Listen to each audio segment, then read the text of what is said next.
klaseng baryo tong pupuntahan natin? Kailangan pang dumaan ng napakalilib na gubat bago mapuntahan? Sigurado ka bang hindi tayo naliligaw, Kiray? OA mo naman, te. Adventure tong hanap mo, diba? Gawin lang! Carry natin yan. Hindi tayo naliligaw, okay? Hindi na magandang pakiramdam ko. Parang may mga matang nakatingin sa atin habang naglalakad tayo. Ay, naku, ang arte ninyo. Kayo naman ang sumama sa akin paluwas dito, tapos ang dami yung eme. Makakarating din tayo. Bilisan na natin. Kiray, tama si Darcy. Parang may mga nakatingin sa atin. Saka parang may naglalakad sa likod ng sukalan. Tama na yan. You know, tanaw ko ng Dolores Uno. Yan ang pangalan ng lugar na pamimistahan natin. Tara na!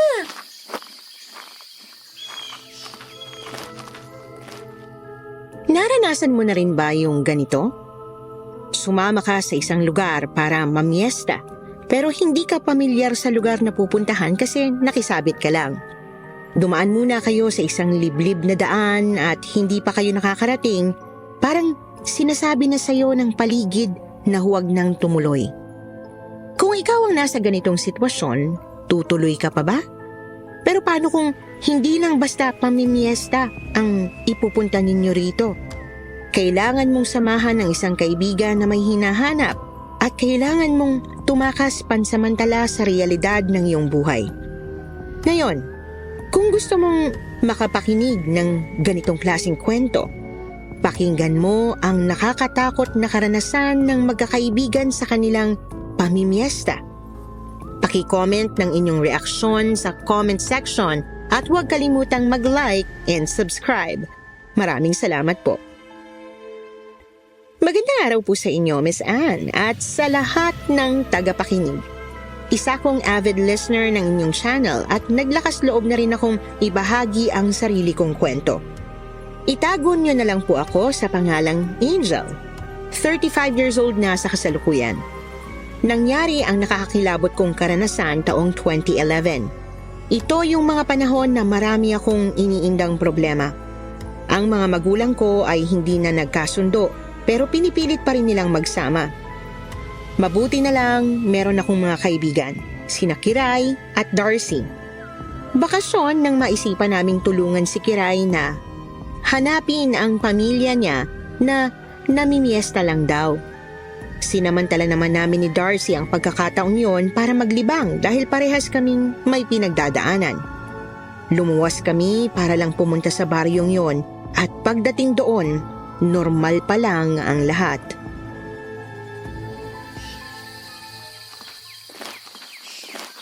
Kanina pa tayo naglalakad oh. Hindi mo ba talaga alam kung saan pumunta yung pamilya mo? Hindi pa nga ako nakakarating dito. Ngayon nga lang, di ba? Sigurado ka ba na dito talaga sila pumunta? Oo, sigurado ako. Dito yun. Dito raw kasi nakatira yung kakilala ng nanay ko na pamemiestahan nila at saka nakarating na ako rito noon. Natandaan ko pa yung lokasyon pero bata pa rin naman kasi ako noon kaya hindi ko natanda lahat. Parang dami na nang nagbago sa lugar na to eh. Ay, naku, nakakagutom naman yung amoy ng mga niluluto nilang pagkain. Makifiesta na kaya tayo sa kanila. Hoy, Shira, ano ka? Patay gutom? Lakad pa tayo. Adventure nga, di ba? Don't worry. Konting kembot pa yan. Tara, let's! Hindi naman ganitong adventure yung gusto ko eh. Kakapagod. Ako nga rin eh. Pero hayaan na natin si Kiray. Siya naman ang sinamahan natin dito. Napabuntong hininga na lang ako bago nagpatuloy sa paglalakad. Ang saya-saya pa ni Kiray. Magiliw na nagtatanong sa mga dumadaan. Habang kami ni Darcy, pagod na sa paglalakad. Nakita ni Kiray ang isang ale na kaagad niyang nilapitan. Kilala raw ito ng nanay niya pero may pagtatakang napatingin sa kanya ang ale. Aling Lourdes? Diyos ko, dito ka lang pala. Kanino kang anak? Anak ako ni Sol at ni Peter. Hindi mo natanda? Nung mga bata pa kami, dun kami nakatira sa tabi ng sementeryo. Tapos, dun kami nagbebenta ng mga tuhog-tuhog. Ikaw yung bumibili ng kikiam kapag hapon, tapos inuulam ng mga anak mo. Tanda mo na? Oo. Bakit hindi ko matatandaan sa inyo lang ako nakakautang? Sobrang hirap ng buhay namin noon. Tuhog-tuhog lang ang kayang bilhin. Kaya pala nung huling nagtinda kami dun, wala ka na. Nandito ka na pala. Hindi man lang kami na-inform. Ay, pasensya na. Biglaan kasi ang pag-alis. Kayo pala, anong ginagawa niyo rito? Hinahanap ko si Mama Pupunta rin sila ng Dolores para mamiesta. Nung isang buwan pa sila umalis. Ewan ko nga sa mga yun. Ngayon lang naman ang piyesta. Bakit kailangang isang buwan pang advance ng punta? Aha? Dito raw sila mamimiesta. Oo baka nakita mo. Kilala mo naman yung kumari ni Mama na taga rito, di ba? Doon yun makikituloy. Siguro hindi ko lang napansin. Pero kumain na ba kayo? Hindi pa nga po Itong barkada ko ay naghahanap nga ng makakainan. Uy, hindi Kumain na kayo sa bahay. Marami naman akong handa. O tara na. Yan ang gusto ko sa'yo, Aling Lourdes. Sabi na nga ba't asensado ka na ngayon? Darcy! Angel, tara na! Huwag kayong mahiya. Mabait ito si Aling Lourdes. Oo, huwag kayong mahiya. O tara na, sunod na kayo sa akin. Nagpatiuna sa paglalakad si Aling Lourdes at sinundan naman namin ito ni Kiray at Darcy. Dinala niya kami sa likod ng kanilang bahay. Merong tolda at maraming nakahaing mga pagkain. Marami ding mga kumakaing nakikipiesta. Inihanap niya kami ng bakanteng pwesto at iniwan niya muna kami para ikuha ng mga pagkain. Mahirap lang yan dati si Aling Lourdes, kaya kapag piyesta sa amin, palagi naming iniimbita kasi hindi nila dati kaya magluto ng mga masasarap. Asensado na talaga siya ngayon. Kaya pala, inasikaso niya tayo mabuti. Kasi malapit pala sa pamilya mo. Hindi naman gaano, pero pinakikisamahan namin bilang suki. Kiray, sigurado ka bang dito talaga nagpunta ang pamilya mo?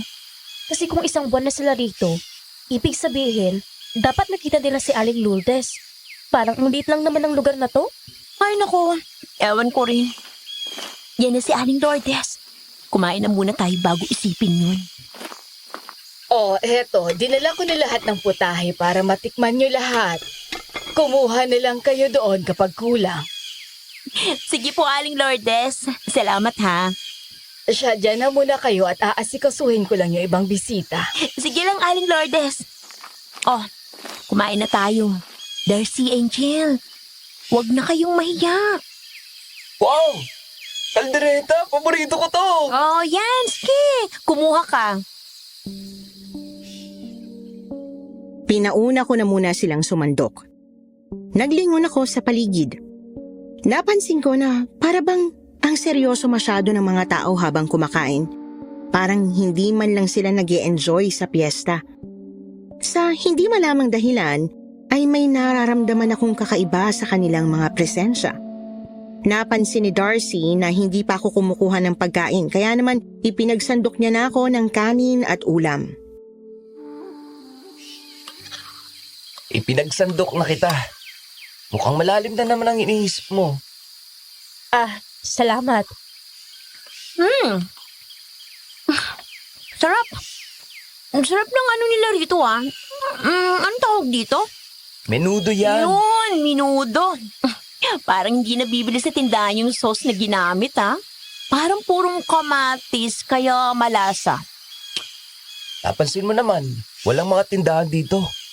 Pero malawak ang taniman. Kaya nga Baka kaya ganun. Angel.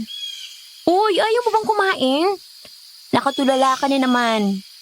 Iwan mo muna ang problema mo. Hindi lang naman tayo pumunta dito para hanapin ang pamilya ko.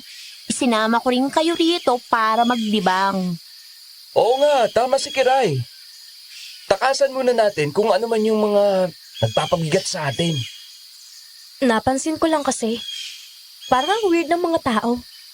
Parang hindi sila nag-e-enjoy sa fiesta. Ay naku, wag mo nang pansinin yun.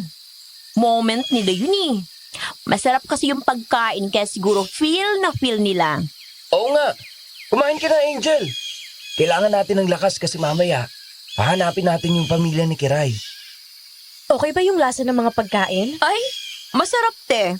Try mo. Promise, di ka magsisisi. Sige na nga. Yan. Di ba? Masarap? Oo nga, masarap nga. Sabi si eh. Masarap yan. Kumain ka lang ng kumain.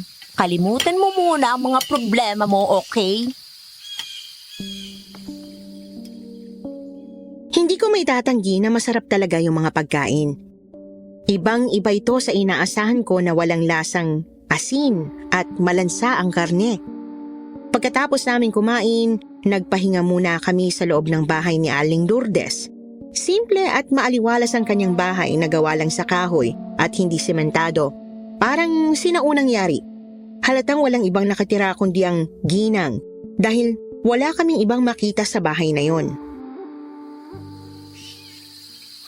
Aling Lourdes, nasan ang mga anak mo? Di ba 3 yun? Yung pangalawang mong anak, kaedad ko di ba? O wala sila rito. Eh, nasan sila? Piyestang-piyesta pa naman, oh. Nasa tatay nila. Eh, dapat pinapunta mo rito kahit ngayon lang. May ganap naman eh. Hayaan mo na. Ikaw ba, Kiray? Bakit ba ang dami mong tanong? Naghuhugas ako rito. Eh, kung tulungan na lang kaya kita dyan. Wala rin naman akong magawa eh. Huwag na. Mababasa pa ang damit mo. Sanay ako. At saka, may dala naman akong extra dito. Sige na. Tulungan na kita. So, sige na nga. Di lang kayo ah. Pahinga muna kayo. Marami kayong nakain eh. Sige. Darcy, labas muna ako ha. Gusto ko lang magpahangin. Sama ako. Wag na. Magpahinga ka na lang dyan. Ang sarap ng pagkakahiga mo eh. Sige na. Hindi na nagpumilit pa si Darcy kaya naman mag-isa akong lumabas. Humanap ako ng mapupwestuhan at nagsindi ng yosi. Kitang-kita ko ang mga taong dumaraan. Meron talagang kakaiba. Parang masyado silang seryoso.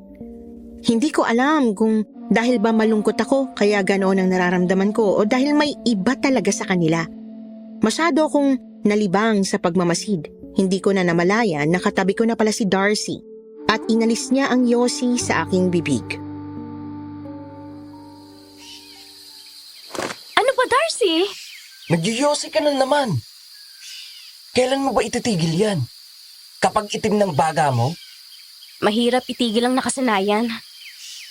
hindi mo na ba mahal ang sarili mo? Wow! Coming from you ha. Ikaw nga tong ayaw ipaggamot ang sakit. Kasi sabi mo, mamamatay din naman. May taning ng buhay ko, sabi ng doktor. Gamutin man o hindi, mamamatay din ako. Yan! Ganyan ang iniisip mo sa halip na magpa-doktor ka. Madali lang yan sabihin para sa'yo. Kasi may kaya ang pamilya mo. Hindi namin kagaya na mas pipiliin naming unahin ang pagkain namin sa araw-araw kaysa magpagamot sa ospital. May kaya nga pero wala namang kwenta ang mga magulang. Ay, hindi mo kasi alam kung gaano kabigat ang pinagdadaanan ko sa araw-araw. Kaya madali lang sa'yo na sabihin yan. Sa bagay. Mabuti pa nga si Kiray. Mukhang masaya ang pamilya niya kaya hinahanap niya. Kung ako ang napunta sa ganong sitwasyon, hindi ko na sila hanapin. Pare-parehas lang tayong may pinagdadaanan. Kaya tayo napunta sa lugar na ito. Hindi rin madali kay Kiray na malayo ang pamilya niya. Tapos, hindi pa natin mahanap. Sa bagay nga. Angel, tingnan mo. Ano yun? Saan? You know, Dumako ang paningin ko sa itinuturo ni Darcy. Nakita ko ang isang bata na karga-karga ng isang lalaki habang umiiyak. Sa tuwing nag-uumalpas siya ay pinapalo ang kanyang katawan. Napansin din namin na nakagapos ang kanyang mga braso at binti. Kasunod din nila ang ilang kalalakihan na malalaki ang katawan.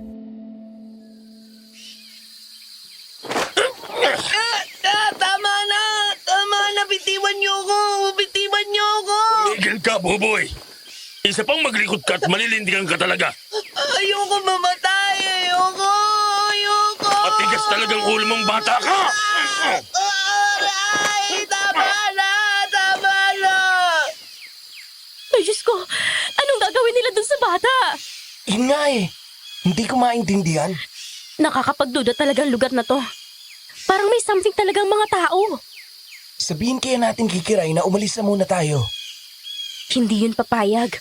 Lumuwas nga tayo ng malayo tapos hindi rin itutuloy ang paghahanap. Parang baliwala rin. Susubukan ko pa rin. Sumang-ayon na lang ako sa sinabi ni Darcy. Pumasok na kami sa loob at nakita namin si Kiray na tumutulong pa rin kay Aling Lourdes. Hinintay namin siyang matapos saka namin siya nilapitan para kausapin.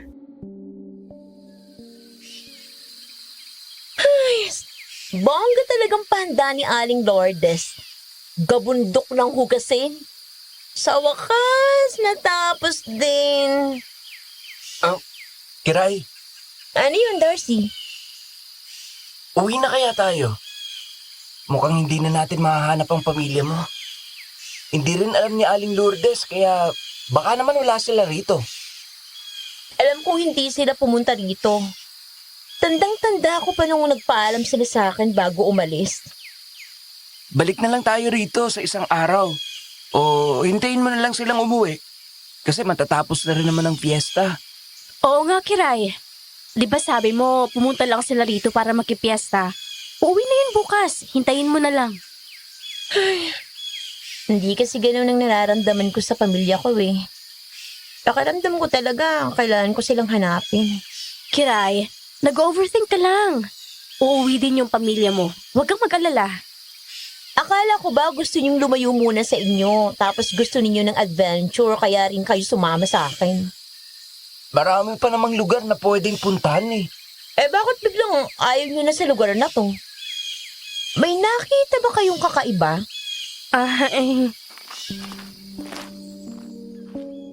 Hindi ko na naituloy ang pagsasalita pagkarinig sa yapak na yon.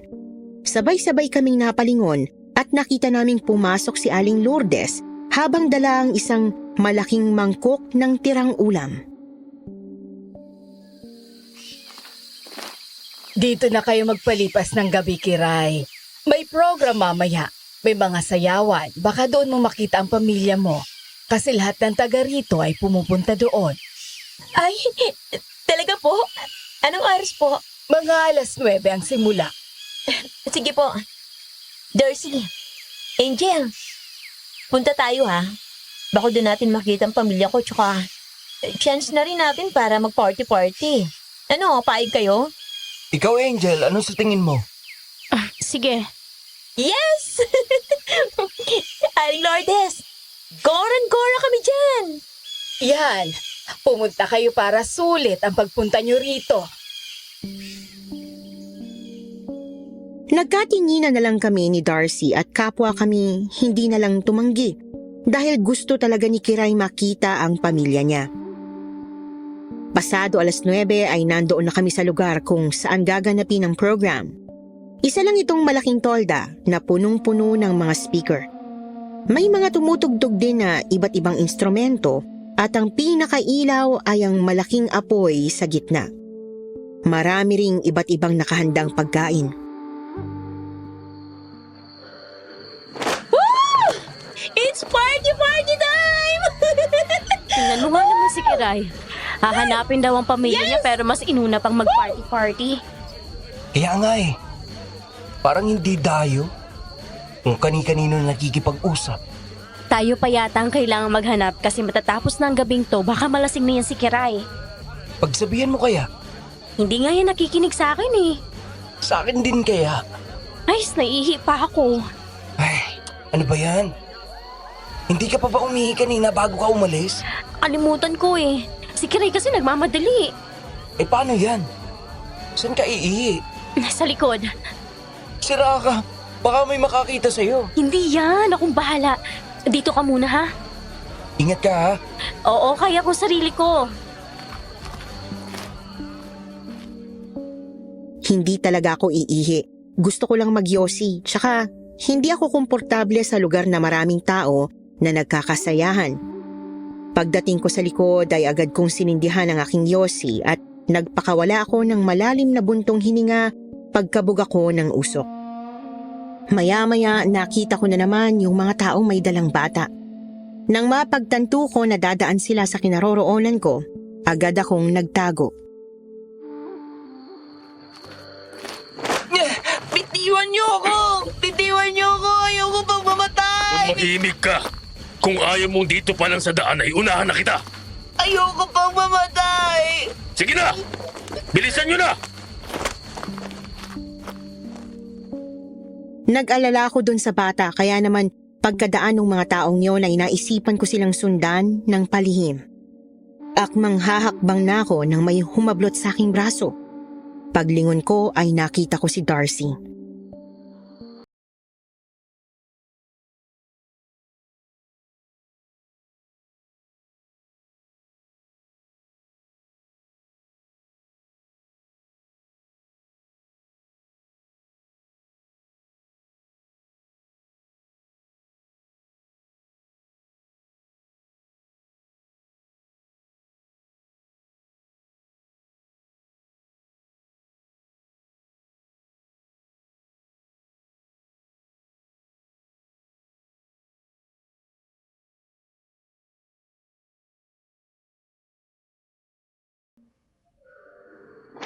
Sabi ko na nga ba eh, hindi ka talaga iihi. Pumunta ka lang sa likod para makapag-yosi. Tara, bumalik na tayo. Darcy, ano kasi eh, bitawin mo ako. Kailan mo ba ititigil yung paninigarilyo mo? Kanina ka pa. Tara na. Hindi. Darcy, samahan mo ako. Saan naman? Basta ipupuntahan tayo. Samahan mo ako. Uy, dali. Bakit mo ako iniila? Saan ba kasi? Wala nang nagawa si Darcy nang hilahin ko siya. Natandaan ko kung saang direksyon dumaan yung mga tao na may kasamang bata. Pagdating namin sa sukalan ay nakita ko ang kinaroroonan nila. Naroon sila sa tabi ng isang malaking punong balete at meron dong altar. Nakapaligid sila sa malaking apoy sa gitna. Ang bata ay nakagapos at pagkalaoy, inihiga nila ito sa isang malaking lamesa na may mga patalim sa dulo. Nagwala ang bata at pilit na inaalis ang pagkakatali sa kanya.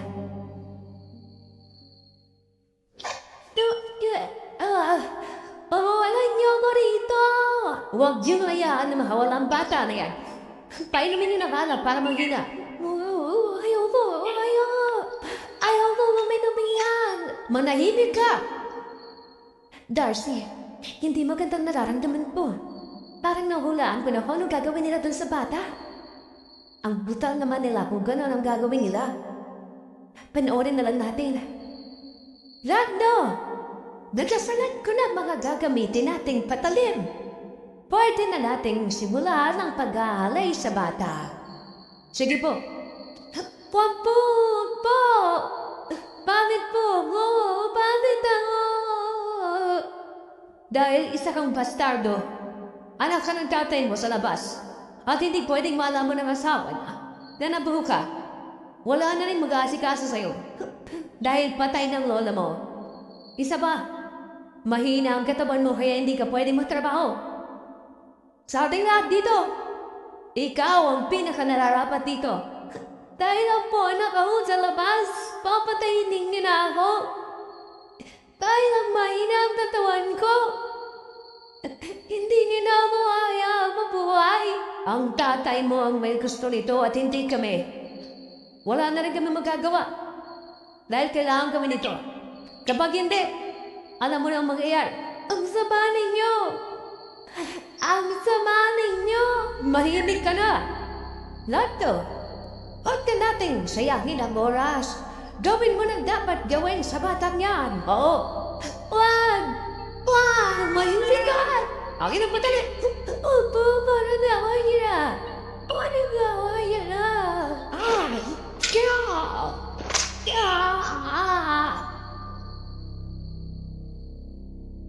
Bumuhat sa amin ang isang brutal at karumal-dumal na pangyayari. Winakwak ni Lando ang puso ng bata at sinahod naman ng ibang lalaki ang dugo. Ang isang lalaki ay dinukot ang kanyang puso at inilagay sa palanggana. Ang nakuhang dugo at puso ay inilagay nila sa altar. Tinakpan naman ni Darcy ang aking mga mata. po, Darcy. Hindi mo dapat makita ang ganyang bagay. Baka kung ano na naman ang maisip mo. Hindi na ako bata. Malaki na ako at kaya na sikmura pa mo ganyang bagay. Nakakaawa lang yung bata. Bakit na ginawa yun sa kanya? Anong klaseng mga tao nandito sa baryo to, Darcy? Parang nakakatakot. Kaya nga. At tingnan mong ginagawa nila. Dinadasalan nila yung dugo at puso ng bata. Kakatiliwan. Apoy at kapangyarihan. Tanggapin ninyo ang halay na ito. Ikalugod niyo ang halay namin. Kami ay nasusumako. Tanggapin niyo ang halay namin ito. Tiyama. Ay, Diyos ko. Bakit na ginagawa ito? Naninindig ang balahibo ko. Sobrang nakakatakot. Di ko rin maintindihan. Umalis na tayo rito, Darcy. Baka mamaya makita pa nila tayo. Tara. Magkahawak kamay kami ni Darcy na umalis sa lugar na yon. At mga ilang hakbang pa lang ang nagagawa namin nang may marinig kaming malalim at nakakatakot na angin. Narinig mo ba yun, Darcy? Oo, narinig ko yun. Talasan nating mabuti yung pakiramdam. Oo, hindi rin magandang pakiramdam ko doon. Bilisan na natin. Tara. Nagpatuloy kami sa paglalakad at ang sunod naming narinig ay ang mga malalalim at mabibigat na yapak. Hindi na talaga maganda to, Darcy. Parang may mga nagtatago sa dilim na umaalikid sa atin. Kaya nga naninindig ang mga balahibo ko. Bisa na natin. Angel, nakikita mo ba yun? Ang alin? Ano ba yun, Darcy? Sa parting yun na nasisinaga ng buwan. Parang may aninot figurang halimaw. Ano? Hindi na maganda ito. Tumakbo na tayo. Halos nipa rin na namin ang daang yun sa bilis ng aming pagtakbo pero bigla na lang akong hindi makahakbang. Parang may puwersang humihina sa binti ko para hindi makapagpatuloy. May hindi nakikitang bagay na pumipigil sa akin. Darcy! Hindi ako makagalaw. Hindi ko may hakbang mo pa ako. Diyos ko, paano yan? Kumapit ka sa akin. Hihilahin kita. Eto na! Ano ba, Angel?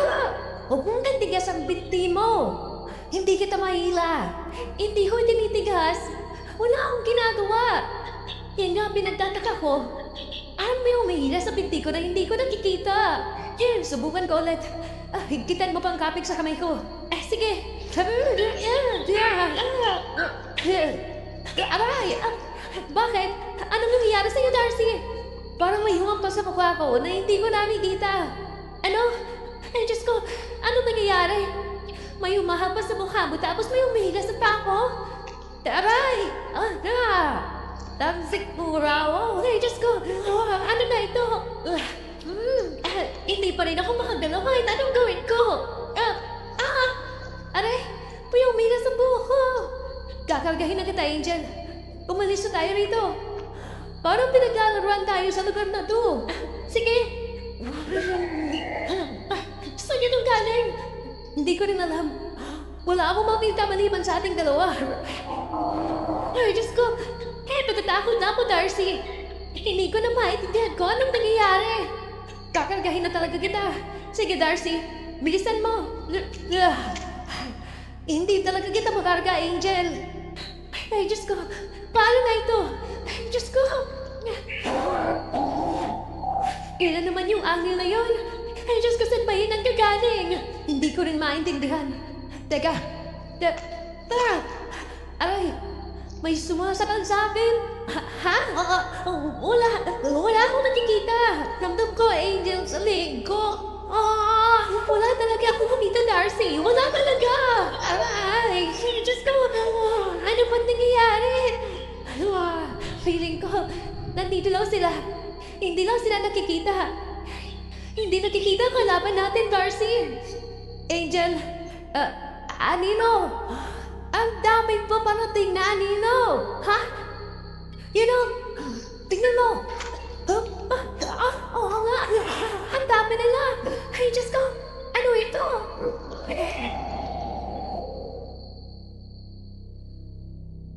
Natulala na lang ako pagkakita sa mga aninong papalapit sa amin. Mga figurang halimaw at nakakatakot. Si Darcy naman ay patuloy na nagwawala dahil hindi pa rin siya tinitigilan ng hindi makitang nilalang na patuloy ang tagsakal sa kanya. Palapit na ng palapit sa amin ang mga anino. Papagal ang galaw. Napaatras na lang ako at natumba sa aking kinatatayuan. Ilang sandali pa ay narinig namin ang yapak ng mga paparating na tao at nakita namin yung lalaki na pumatay sa bata kanina, nakasakay sa isang kabayo. Isuot ko ito! Isuot ko ito! Para saan po yan? Huwag na kayong magtanong. Isuot ko na lang itong kwintas para makaligtas kayo. Eto na, oh! Sige po! Darcy, ito, oh! Isuot mo! Sige! Teka! Nawala na yung sumakasakal sa akin. Yan siguro ang dahilan kung bakit pinasuot din sa atin. Malapit na sila. Sumakay na kayo sa kabayo ko. Pero Darcy, sige. Yeah! Mabilis na pinatakbo ng lalaki ang kabayo niya. Nagpahatid naman kami sa bahay ni Aling Lourdes kaya doon niya kami dinala. Pagdating doon ay sinalubong kami ni Aling Lourdes. Saan ba kayo galing? Bakit humiwalay kayo kay Kiray? Pasensya na po. Pasusunod, huwag kayong pakalat-kalat dito kapag gabi. May kwintas na ba sila? Meron na. Itago niyo ang mga kwintas na sa loob ng tabi niyo. Huwag diyang ilalabas. Hindi ko po maintindihan. Anong meron sa lugar na to? Ano yung mga anino? Gulog-gulo na po ako. Aling Lourdes. Ikaw na muna bahala sa kanila. Uwi na ako. Sige, mag-iingat ka. Pagkatapos magpaalam, may umalis na ang lalaki at mabilis na pinatakbo ang kanyang kabayo. Pinapasok na naman kami ni Aling Lourdes sa loob ng bahay at naabutan namin si Kiray na nakahiga sa sofa at mukhang mahimbing na ang tulog. Lasing na lasing ang kaibigan ninyo. Mukhang nag-enjoy ng sobra dyan sa sayawan. Kayong dalawa, magpahinga na rin kayo. Aling Lourdes, sabihin niyo po sa akin, ano pong meron sa lugar na to? Ano po yung mga anino na mukhang halimaw? Kaya nga po, at nananakit sila. Ayokong sagutin ang mga tanong ninyo. Dahil isang araw ay malalaman niyo rin kung bakit. Magpapahinga na ako. Kayo rin, magpahinga na. Bakit man po hindi ninyo pwede sagutin? Mas lalo lang kami naku-curious. Bakit ba ang kulit mo? Gusto niya palayasin ko kayo ngayong gabi rito? Hindi na po. Sorry po. Magpahinga na kayo. Doon ang higaan ninyo. Pero na, Angel. Magpahinga na tayo. Magdamag akong hindi nakatulog ng gabing yun dahil hindi matahimik ang utak ko. Nakaalerto ito sa posibleng panganib na nakaabang sa amin. Kinabukasan, maaga kaming pumangon ni Darcy at naghanda na sa pag-alis namin. Naiayos na namin ang mga gamit namin nang magising si Kiray.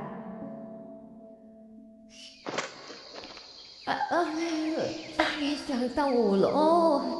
Bakit ba kasi nagpakalasing ka kagabi? Nag-enjoy eh. Saka, may sing pa ininom ng mga tao doon.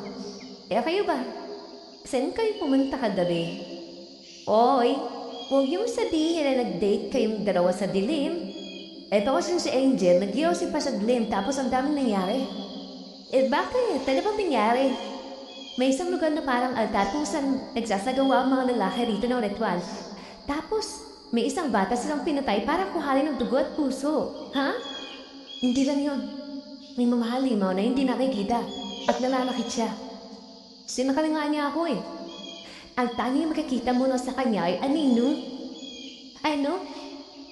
Hindi niyo ba ako niloloko? Isa lang ang ibig sabihin nito, Kiray. Hindi na tayo ligtas sa lugar na to. Tsaka may kwintas ka, di ba? Ibinigay yan sa atin para siguro gawing pangontra. Oo, tama si Darcy. Kaya Kiray, hintayin mo na lang ang mga magulang mo na umuwi sa bahay kaysa magtagal tayo rito. At saka kung hindi mo sila mahanap, humingi na tayo ng tulong sa mga otoridad. Mas maganda yung may kasama tayong mga malalakas na tao. Tama, umuwi na tayo. Oo, hindi ko na rin naman sila mahahanap. Hindi ko nga sila nakita kagabi. Yun naman sana ang buwing pag-asa ko pero wala talaga sila. Huwag kang mawalan ng pag-asa, Kiray. Makikita mo pang pamilya mo. Malay mo, pag uwi mo, andun na pala sila sa bahay. Nauna pa silang umuwi sa'yo. Kaya nga. Tumango lang si Angel pero tahimik siya at hindi nagsasalita. Kaya sigurado akong malungkot siya. Hinintay namin siyang maigayak ang sarili niya, saka namin pinuntahan si Aling Lourdes sa sala. Naabutan namin siyang hawak ang isang picture frame na tila ba narawan nila ng pamilya niya. Nang maramdaman nito ang presensya namin, ay nilapag niya ang kanyang hawak sa lamesa at humarap sa amin. Gising na pala kayo. Magkape na kayo doon. Aling Lourdes, hindi na po. Naalis na rin kami. Akala ko ba hinahanap ni Kiray ang pamilya niya? Mukhang hindi pa niya nakikita. Hindi na po, Aling Lourdes. Baka po nauna silang umuwi sa bahay. Siguraduhin niyo lang kung makakauwi kayo. Ha? Bakit naman hindi? Tanda pa po namin kung saan kami dumaan. Kayo ang bahal. Aling Lourdes, maraming salamat po sa pagpapatuloy sa amin. Ang sarap po ng mga pagkain. Tao nga, Aling Lourdes. Salamat talaga, ha? At saka, natuwa ako na nagkita tayo ulit sa tagal ng panahon na hindi kita nakita. Kaya nga, basta mag-iingat kayo, ha? Sige na, lumakad na kayo. Umalis na kami sa bahay ni Aling Lourdes matapos makapagpaalam. Kung saan kami dumaan nang dumaan kami sa lugar na yon, ay doon din kami muling tumungo. Ang nakapagtataka lang, ay parang mas malayo na ngayong pabalik kesa noong papunta kami. Dati ay mahigit 30 minuto lang kaming lumakad pero ngayon ay inabot na kami ng mahigit 1 oras sa paglalakad. Ang weird naman, parang ang layo na ng nilakad natin. Hindi pa rin natin natutungtun ng daan palabas. Parang 1 oras na tayong naglalakad ah. Hindi kaya mali ang dinadaanan natin. Oo, alam ko na. Hindi pa tayo nakakarating doon sa puno ng mangga na may nakaukit na arrow. Ibig sabihin, malayo pa tayo sa labas. Malayo na itong nalalakad natin. Bakit naman ganon? OMG! Hindi kaya minamaligno na tayo? Diyos ko, yarhin na tayo. Baka may sakpay dito Tsaka, survive mga movie na ba tayo? Hindi naman siguro. Ano na lang, subukan natin dumaan doon sa kabila. Oo nga no. Subukan nating dumaan doon. Baka makalabas na tayo. Tara. Nagpatiuna ako sa paglalakad at sumunod naman sa akin sina Kiray at Darcy. Akala namin, mahahanap na namin ang daan palabas pero pagdating sa daan na yon, mas lalo kaming hindi nakalabas dahil lumabas lang din kami sa Dolores 1. Oh, nandito na ulit tayo. Hindi naman pala ito dahil palabas Shortcut pala ito para makarating sa Dolores 1. Kaya nga Pasensya na kayo at mali pa lang na ituro ko. Akala ko ito na yun What if baliktarin kaya natin ang mga damit natin? Baka napitik pa lang na tayo, my gosh. Hindi rin malabo yun. Subukan din natin. Aray! Ang sakit ng ulo ko. Sapo, Darcy! Darcy! Umatake na naman ang sakya. Diyos ko, ano gagawin natin? Kirahin na. Diyos ko pa siya. Hindi natin kaya si Darcy. Humingi na tayo ng tulong sa mga tao dito. Yung si Aling Lourdes. Teka, tatawagan ko siya. Aling Lourdes? Aling Lourdes? Si Darcy! Tumalakang! Ayun na siya. Paparating na siya. Anong nangyari sa kaibigan ninyo? Masakit po ang ulo niya. Umatake po, sakit niya. Alalayan niyo muna at dalhin natin sa bahay. Tapalan muna natin ang pampatanggal ng sakit ng ulo. Po. Nagtulong-tulong na kaming apat na makarga si Darcy na nawawalan na ng malay dahil sa sobrang sakit ng ulo. Dinala namin siya sa bahay ni Aling Lourdes. Inihanda niya ang mga langis at mga halamang gamot na makapagtatanggal sa sakit ng ulo ng kaibigan ko. Pinainom muna namin si Darcy ng maligamgam na tubig pagkatapos ay hinilot ni Aling Lourdes ng langis ang kanyang ulo saka tinapalan ng halamang gamot. Pinagpahinga muna namin siya at pinahiga. Hindi kami umalis sa tabi niya. Ilang minuto lang at nahimasmasan na siya. Darcy, kamusta ang pakiramdam mo? Nabawasan na sakit ng ulo ko. Pero may konti pa rito. Mabuti naman at nabawasan ha. Kahit papano kasi may alam si Aling Lourdes sa kang gagamot. Nakakainis kasi masakit dito eh. Sinabi ko na naman sa iyo, Darcy, magpadoktor ka na. Ipagamot mo yan. Bilan mo yung mga gamot na kailangan mo. Ano pang silbi ng mga yun? Mamamatay din naman ako. Binigyan na ng doktor ng taning ang buhay ko. Hindi na ako magtatagal. Naiintindihan mo ba yun? Pero Darcy, may mga magulang ka na gusto ka pang mabuhay. May mga kaibigan ka na gusto ka pang makasama. Anong magagawa ko? Sa itong kapalaran ko eh. Darcy, huwag ka magsalita ng ganyan. Umalis na lang kayo. Maiwan ako rito. Alam ko hindi ako ligtas dito, pero mas mabuti na yan kaysa matagal ako magdusa. Sa sakit na ito eh. Mamamatay din naman ako. Isa pa, makakabuti rin para sa mga magulang ko at sa inyo na hindi ninyo ako makikitang nagdurusa. Darcy, ano ka ba? Bakit yung apektado? Kung ikaw ang tatanungin, ayaw mo na rin namang mabuhay, di ba? Dahil nakakasawa ng buhay na puro problema, aminin mo. Oo, nakakasawa na mabuhay. Totoo yun. Pero ikaw, Darcy, may pamilya ka nagmamahal sa iyo. Ako wala. Wala nang pakialam sa akin ang nanay at tatay ko dahil sa tingin ko, maiba na silang gusto. Isa lang naman akong saling puso sa pagsasama nila na nakakadagdag sa bigat ng nararamdaman nila. Pero ikaw, hindi mo kailangang maranasan kung gano'ng kasapit dahil hindi ka na ng nanay at tatay mo. Hindi mo rin naman alam ang pakiramdam na nararamdaman ko dahil hindi ikaw ang tinaningan ng doktor. Sinabihan ka na ba na may deadline ng buhay mo? Na hindi ka na magbuhay na matagal? Wala ka sa posisyon ko para maintindihan ito nga. Tama na. Ano ba kayo? Parehas lang kayo may pinagdadaanan. Piliin ninyong unawain ng isa't isa. Puro lang ba kayong away? Pataasan ng pride? Hali kayo. Yayakapin ko kayo. Mas? Laban na nga. Huwag kayong susuko sa buhay. Nandito pa naman ako para sa inyong dalawa. Kahit anong mangyari, huwag na huwag kayong bibitaw. Tutulungan tayo sa lahat ng pagkakataon. Huh? Malapad ba? Palagi po talaga pinapalakas ang loob namin. Hindi pa bang magtutulungan kundi tayo lang din. Tahan nga kayo dyan. Huwag na kayong mag-aaway ha. Palaging isipin na magiging maayos din ang lahat. Yakap kayo. Dali na. Ang mga friendly ko talaga ako. Salamat, Bes, ha? I love you talaga. I love you too, Bes. Kung hindi dahil sa'yo, Kiray, hindi na namin alam ni Angel kung saan kami kukuha ng lakas. Ikaw lang talagang nagpatatag sa amin. Siyempre, dahil bawat sa pamilya ko, totoo, pamilya ko rin kayo. Mahal na mahal ko kayo. Simula talaga nang maging magkakaibigan kami ay palaging si Kiray ang nagpapalakas ng loob namin. Siya rin ang palaging umaawat sa pag-aaway namin ni Darcy. Kinagabihan wala kaming choice kundi makitulog na lang muna ulit kay Aling Lourdes dahil hindi pa maganda ang pakiramdam ni Darcy.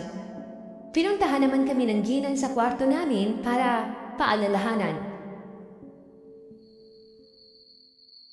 Ang mga kwintas niyo huwag niyong tatanggalin yan. Siguraduhin yung suot ninyo habang natutulog. Huwag ninyo yung iwawala dahil kapag nawala yan, hindi na namin yan mapapalitan. Mahirap gawin yung kwintas na yan. Dahil yan ay nagtataglay ng mutyanin ang gagaling pa sa mga ermitanyo. Opo, pagpahinga na kayo at magpapahinga na rin ako. Lalo ka na, Darcy. Importante sa kagaya mo ang maagang pahinga sa gabi. Opo, sige po. Sige na, pupunta na ako sa kwarto ko. Yung mga kwintas niyo, siguraduhin yung suot niyo. Suot ko naman yung akin. Hindi ko inaalis sa katawan ko dahil sa nangyari nung isang gabi. Hindi ko talaga mag-gets yung pinagsasasabi ninyo na aninong nananakit. Sure ba kayo na di kayo nag-iimbento ng kwento? Di kasi talaga kapanipaniwala eh. Kagabi, nagulat na lang ako nang nilagyan ako ni Aling Lourdes ng kwintas. Para sa protection daw, best hindi yun imbento. At bago mo pa ma-encounter yung nilalang na yun, siguraduhin mo suot mo yung Teka, nasaan yung kwintas mo? Ha? Nawawala ba? Oo nga. Kiray, hindi mo suot yung kwintas. Ano? Hindi ko pa nasuot. Nahula, saan kaya yun? Hindi mo ba tanda kung saan mo naiwan? Ipatawanong. Hindi eh. Nako, paano na kaya to? Humingi na lang kaya tayo ng bago kay Aling Lourdes. Mahirap na. Baka kung ano mangyari kay Kiray kapag di niya suot yung kwintas. Narinig mo naman yung sinabi niya kanina, di ba?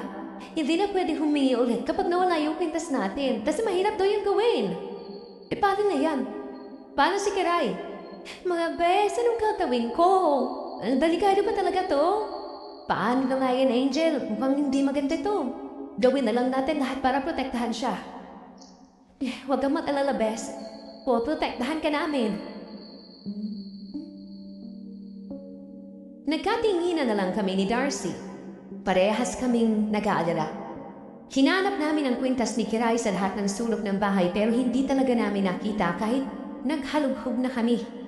Nagtabi kaming tatlo sa higaan at nakagitna si Kiray.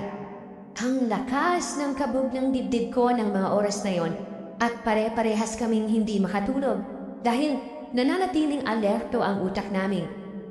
Nang narinig namin ang mga malalakas na yapak, ay niyakap namin ng mahigpit si Darcy.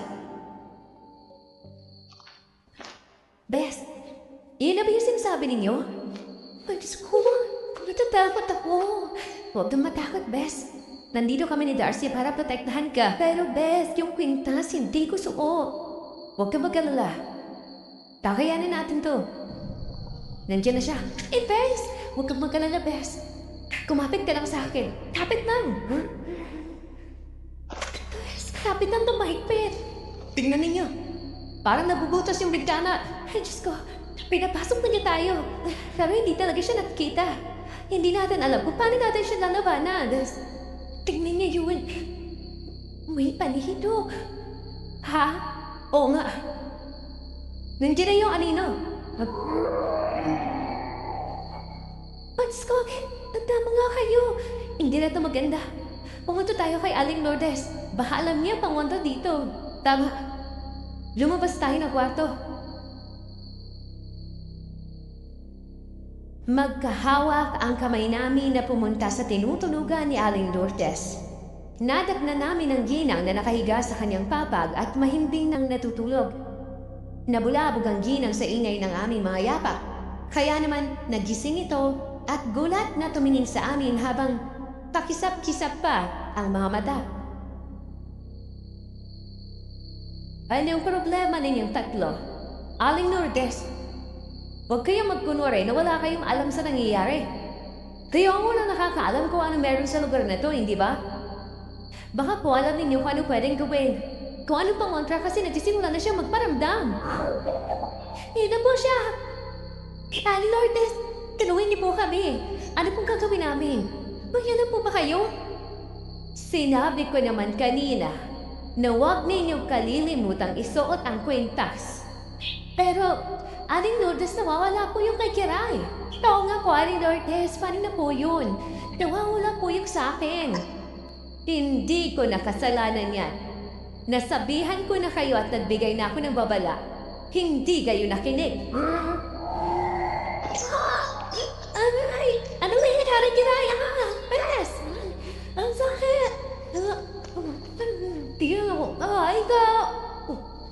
Aling Lourdes! Wala ba kayo gagawin? Nasa pangalim si Kiray. Aray! Titingin lang tayo dyan. Oh! Aray! Aling Lourdes! Nanatiling tahimik si Aling Lourdes. Ang nakapagtataka pa, walang bakas na pagkatakot o pag-aalala sa kanyang mukha. Nakatingin lang siya na parang sanay na siya sa ganoong tagpo. Samantala patuloy ang pagsigaw ng kaibigan namin. Awang-awa ako sa nakikita sa kanya. Tumitirik na ang kanyang mga mata habang hinahagilap ng kanyang kamay ang sumasakal sa kanya na hindi makita. Sa sobrang tuliro ko ay hinubad ko ang aking kwintas at isinuot yun sa kanya. Angel, anong ginagawa mo? Hindi mo ba nakikita ha? Halos mamatay na ang kaibigan natin. Nababalo ka na ba? Ikaw naman ang sunod na magkakada niyan. Ayos na akong mamamatay. Wala na rin naman kwenta yung buhay ko eh. Kaysa daw at kay Kiray na hinahanap pa niya yung pamilya niya. Hindi pa siya pwedeng mamatay. Talagang nababaliw ka na, no? Ang problema mo lang naman ay yung pamilya mo eh. Ako, hindi na magtatagal ang buhay ko. Kaysa sa'yo, ako na lang magbibigay ng kwintos kay Kiray. Ano ba, Darcy? Ayoko na nga mabuhay, di ba? Tama lang na ako magbigay ng kwintas. Nasisiraan ka na talaga. Ako na magbibigay ng kwintos ko sa kanya dahil hindi na ako magtatagal. Eh, yung problema mo, lilipas din yan. Parehas lang tayong may sakit. Sakit din ng depresyon. Ang kalungkutan. Lahat ng sabay at hirap na nararanasan ko. Ay, di parehas lang tayo mamatay. Sige, ilagay mo rin yun sa'yo. Ilagay mo. Talaga ilalagay ko. Dahil hindi ako natatakot pumatay. Kiray!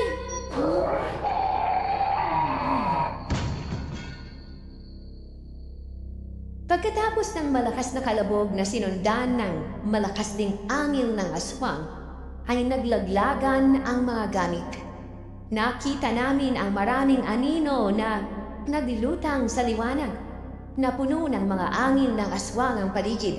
Palakas ng palakas. Si Kiray, mas lalong nahihirapan sa nangyayari sa kanya. Umuusli na ang litig sa kanyang leeg at namumuti na ang kanyang labi.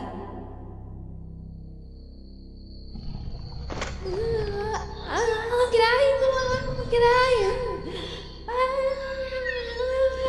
Anong gagawin natin sa kaibigan natin, Angel? Hindi ko alam. May kwintas na siya, Darcy. Bakit hindi gumagana sa kanya? 2 na yung kwintas na nakasabit sa leg niya. Tapos 7 na walang kwintas. Walang nangyayari. Ay, Diyos ko. Hindi ko na alam, Darcy. Hindi ko na alam.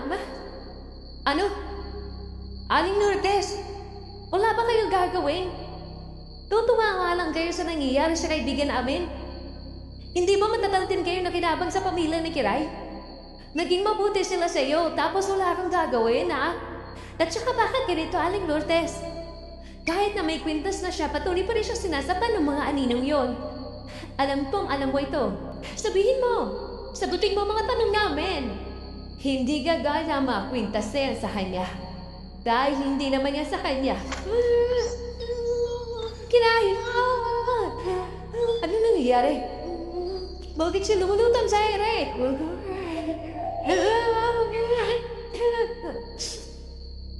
Kiray!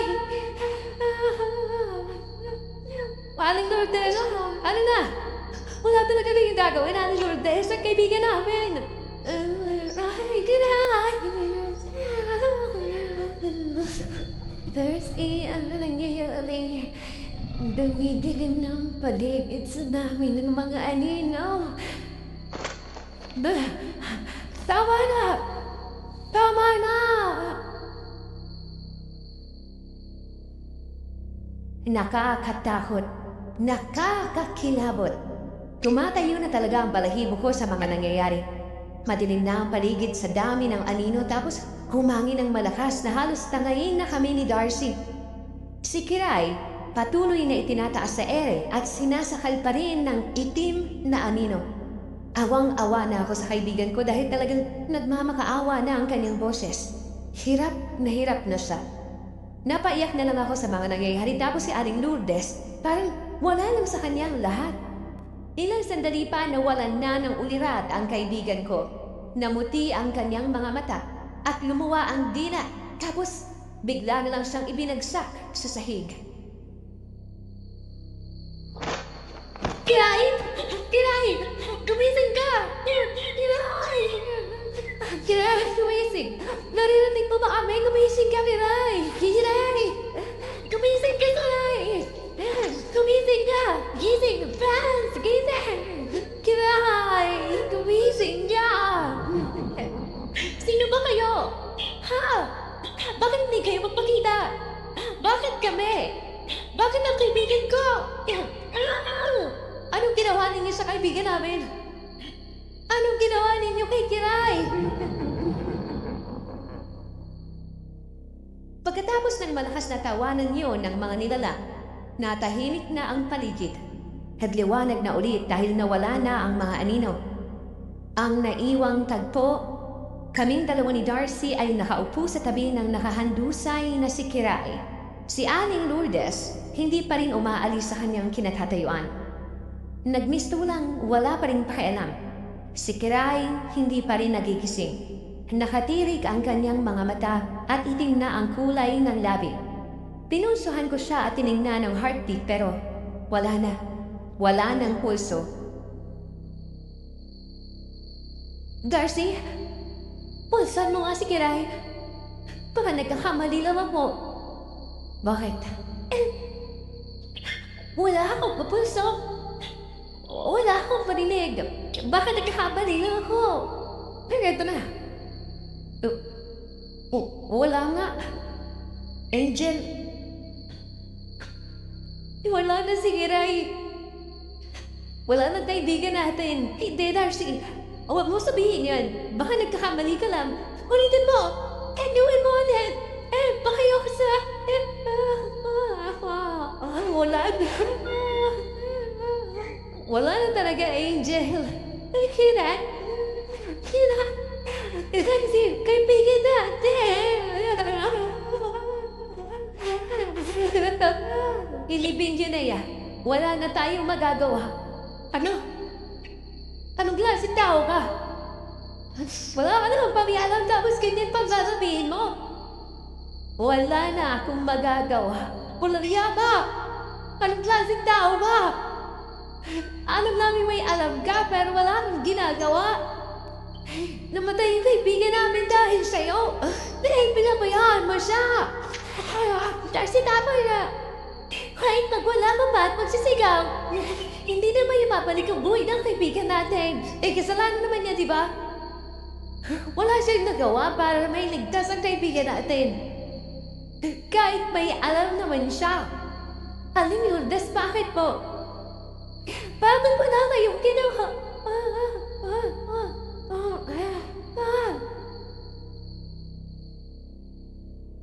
Wala na kaming nagawa kundi tanggapin ang nangyari. Inilibing na lang namin si Kiray sa likod bahay. Hindi man lang kami tinulungan ni Aling Lourdes. Nagdulong na lang kami ni Darcy na maisilid ang bangkay ni Kiray sa sako. Ang sakit, Miss Anne. Sobrang sakit maglibing ng isang kaibigan na matagal na naming kasama. Hindi siya dapat namatay. Hinahanapan yung pamilya niya. Magiging masaya pa siya. Hindi kagaya nating dalawa. Wala nang patutunguhan ng buhay dahil sa mga sakit na naranasan natin. Hindi ko talaga maintindihan kung bakit ganun nangyari. Hindi naman gumana sa kanya yung mga kwento sa atin. Kahit ibinigay natin, wala pa rin. Namatay pa rin si Kiray. Hindi natin siya kayang iligtas. Kaya nga hindi ko na alam, Darcy. Masyadong mapanganib ang lugar na to. Pero hindi naman tayo taga rito, hindi ba? Paano umakma yung kapangyarihan ng mga kwentas na yun sa nagsusuot? Gusto niyo malaman kung bakit? Si Aling Lourdes. Parehas kaming napalingon ni Darcy kay Aling Lourdes. Meron itong mga dalang bulaklak. Lumapit ito sa amin at ipinatong sa puntod ni Kiray ang mga bulaklak Pagkatapos ay tumabi ito sa pwesto namin. Gusto niyo talagang malaman kung bakit? Bakit nga po? Bakit hindi namin nailigtas ang kaibigan namin? Nagtataka rin kayo kung bakit sa inyo lang gumagana ang mga kwintas na yun, di ba? Pero na nga po, simula kasi ang dumating kayo rito, alam na namin ang kapalaran ninyong dalawa. Bakit? Anong kapalaran namin? Hindi na kayo makakaalis sa lugar na ito at dito na kayo mamamatay. Simula nang dumating kayo, palihim ako humugot ng isang pirasong buhok sa inyong tatlo. Dinala ito kay Mang Jose, ang pinakatanyag at magaling na albularyo sa baryo namin. Meron siyang kaibigang ermitanyo at dito siya nagdadasal at humihingi ng mga mutya na ginagawang kwintas. Ibig sabihin, kaya hindi kumana yung mga kwintos namin kay Kiray o dahil hindi niya buhok ang nakalagay sa kwintos namin? Ganun na nga. At yung kwintas na yan, kung mapapansin niya may hibla ng buhok na nakapulupot sa pinakamutya, doon namin niya nilalagay kaya hindi ito gagana sa iba. At talagang wala ng ibang solusyon kapag naiwala ang kwintas. Ang mga tingnan lang talaga, ganun na nga. At iwasan niyo rin ang isumpa ang lugar na ito. Dahil kapag ginawa niyo yon, hindi pa rin kayo ligtas sa panganib kahit nakasuot kayo ng kwintas. Nagkatinginan kaming dalawa ni Darcy. Parehas kami ng nararamdaman. Walang pag-asa at pakiramdam namin dito na kami mamamatay. Nang sumapit ang hapon, nag-usap kami sa tuktok ng malapit na talampas doon. Nakaupo ako habang si Darcy naman ay umaakyat sa puno, naghahanap ng signal. Darcy, kung dito na tayo mamamatay, ano kaya mga pwede natin gawin bago dumating yung tatlong oras natin? Mauuna ako mamatay sa'yo. Kasi may sakit ako. Ikaw ba? Ano plano mo? Yun na nga eh. Pamamatay ka dahil sa talo ng sakit mo. Kaya susunod na rin ako. Magpapakamatay ka? Paano naman? Wala na kayo eh. Wala na si Garay. Wala ka na. Ano pa ang saysay ng buhay ko? Wala namang pakialam sa akin ng mga magulang ko. Alam mo, hindi mo kailangang gawin yan. Ha? Aray! Nakagatampa ako ng langgam. Bakit na kasi pinipigit mo makasigna na yung phone mo? Sino bang kinakontak mo? Hindi, naisip ko lang kasi. Kakainit naman na wala tayong gagawin dito kaya naghahanap ako ng signal. Alam mo, wala na rin akong tiwala kay Aling Lourdes. Maharamdam ko, minamanipula niya lang tayo. Kaya ganito nangyari sa atin. Ayaw niya talaga tayong paalisin. Paano kung siya palang may pakana ng lahat? Subukan talaga nating tumalon sa bangin para mabilis na tayo mamatay. Ang tadal naman kung hihintayin pa natin yung taning mo. Kung gusto mong mamatay, di mauna ka na. Kasalanan sa Diyos ang magpakamatay, kaya hindi ko gagawin yun. Di itapon natin yung mga kwintas natin. Tapos ipain na rin ang sarili natin sa aninong yon. Yung ko nga, ikaw na lang. Wala rin yung pinagkaiba sa pagpapatingwakal. Kasi planado ang ginagawa mo, hindi natural. Ay, wasted buhay. Hey, may signal na. Oh, ano? Tingnan ko lang ang mga text messages sa akin. Eto, may text message si Mama. Di basahin mo. Eto naman. Teka, bakit natahimik ka? Hoy, Darcy! Bakit ka umiiyak? Ano ba yung nabasa mo? May nalaman ka ba? Wala ka si Lola. Ano? Wala ka si Lola. Yung kakaalaga sa amin simula mga bata pa kami. Wala na yung kaisa-isang tao nagpapalatas ang loob ko. Wala na siya. Lumabas nga dyan, Darcy. Please, gusto kitang yakapin. Wala si Lola. Yayakapin na kita. Pakatatag ka. Nandito na ako para sa'yo. Angel, ano yun? Gawin natin ang paraan na makaalis sa lugar na ito. Gusto mo makita si Lola. Gusto mo siya makasama sa uling sandali niya. Sige, gagawa natin ang paraan na makaalis sa lugar na to. Sa pangalawang pagkakataon ay muli kaming nagtangkang umalis sa lugar na yon. Pero gaya ng dati, bumabalik lang kami sa kung saan kami nagmula. Sinubukan na namin ang iba't ibang daan, pero wala talaga. Hindi na namin alam kung saan kami pwedeng tumaan. Hindi kami sumuko. Inulit pa rin namin ng ilang beses pero wala talaga. Sinubukan din namin baliktarin ang damit namin pero wala pa rin nangyari. Nabigo pa rin kami.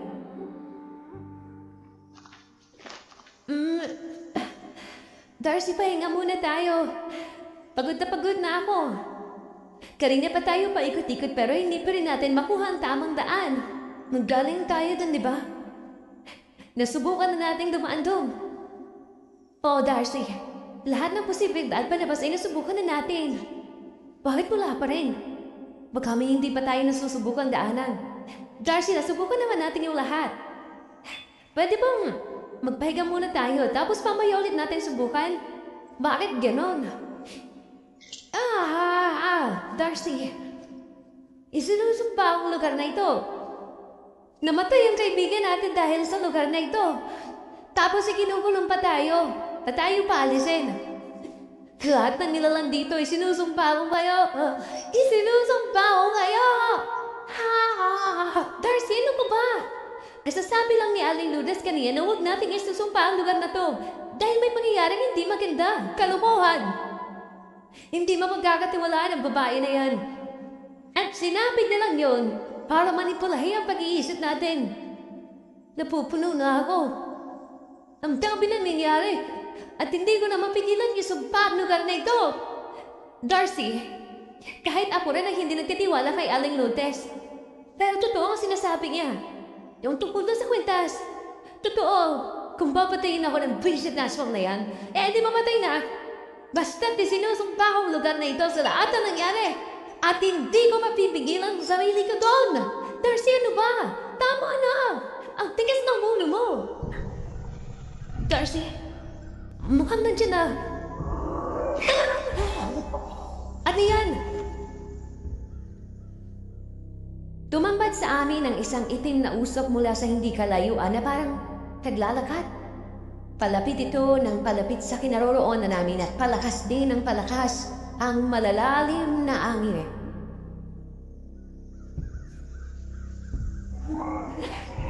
Diyos ko! Darcy, delikado na to. Yun ang sinasabi ko sa iyo eh. Hindi anino ang nagpakita sa atin, kundi iting na usok. Hindi magandang pakiramdam ko. Umalis na tayo. Tumakbo na tayo. Hindi tayo dapat mamatay sa ganito. Gusto mo na rin mamatay, di ba? Huwag na tayo umalis dito. Ito na yung pagkakataon natin, Darcy. Ano ka ba, Angel? Nasisiraan ka na ba? Ha? Hindi tayo dapat sa ganito mamatay. Paano naming pagpapatiwakal ang gagawin natin kung hindi natin nililigtas ang sarili natin dyan? Kung ayaw pa mamatay, edi ako na lang. Tumakbo ka na doon. Umalis ka na. Nasisiraan ka na ba? Hindi ako masamang tao para gawin yun. Halika, tumakbo na tayo. Ayoko. Hindi ako aalis dito. Angel! Pupalapit ang hiting na usok. Hindi na magandang pagkaramdam ko. Umalis na tayo.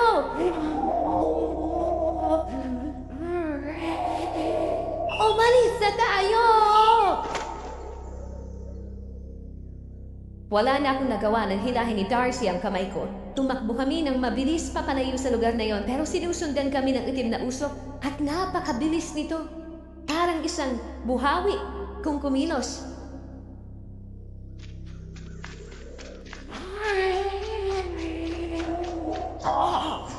Angel, bilisan mo! Pupalapit siya na, pupalapit! Ito na ngayon sinasabi ni Aling Lourdes. Hindi ka kasi narinig! Huwag na tayo magsisihan. Tumakbo na lang tayo. Hanggat sa hindi na tayo makapalang ito na usok. Halos lumipad na kami sa sobrang bilis ng pagtakbo pero hindi pa rin nawawala ang itim na usok. Patuloy pa rin kami nitong hinahabol. Palalim ng palalim ang mga pag-angil nito. Diyos ko, hindi ko na alam kung saan siya nagarating pero nandiyan pa rin siya. Subukan natin iligaw. Doon tayo dumaan sa kabila. Higpitan mo lang ang kapit sa akin, Angel. Mahigpit sa manong kapit ko sa'yo. Angel! Parang pabilis! Angel! Bilisan pa natin! Diyos ko! Ano pa pang bilis ang gagawin natin? Alas may patala tayo! Tingnan mo, likuran mo, Angel! Sobrang lapit na! Kaunti na tinaran mo at... Ay, Diyos ko! Angel! Kaunti na lang ang distansya! Hindi na tayo makakalayo! Ay, Diyos ko! Angel!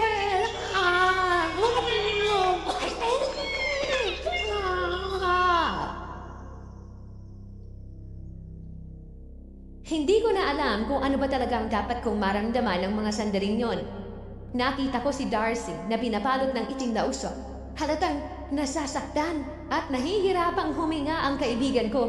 Hindi ko alam kung paano at ano ang gagawin ko para mailigtas ko siya. Magkahalo rin ang emosyong nararamdaman ko. Kilabot, tuliro, at ang takot na baka mawalan na naman ako ng kaibigan. Hanggang sa may naramdaman na rin akong init sa katawan at bigla na lang akong nahirapang huminga at nanghina. Parang nauubos ang lakas ko at tila may sumasakal sa leeg ko.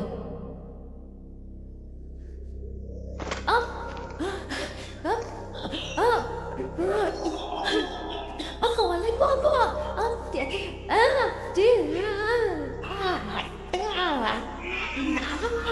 Darcy!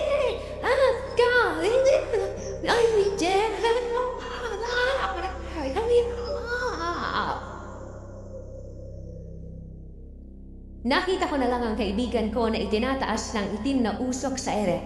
Hindi ko na alam ang gagawin ko. Hindi ko na alam kung anong uunahin ko. Hirap na rin ako sa ginagawa sa akin. Kung noong una, nanghihina lang ako na parang sinasakal.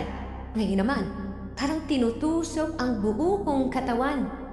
Pakiramdam ko rin ay umuuga ang aking mga laman loob na parang gustong kumawala sa loob ng katawan ko at anumang oras ay tatalsik sa labas. Darcy! Dito na yata tayo mamamatay! Sinubukan naman nating tumakas. Hindi natin ipinayin ang sarili natin sa kailangan ito.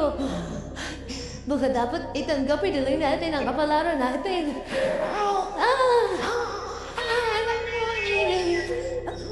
Darcy! Hirap na ako! Hinahabol ko na ang hininga ko at napakasakit na ng buong katawan ko.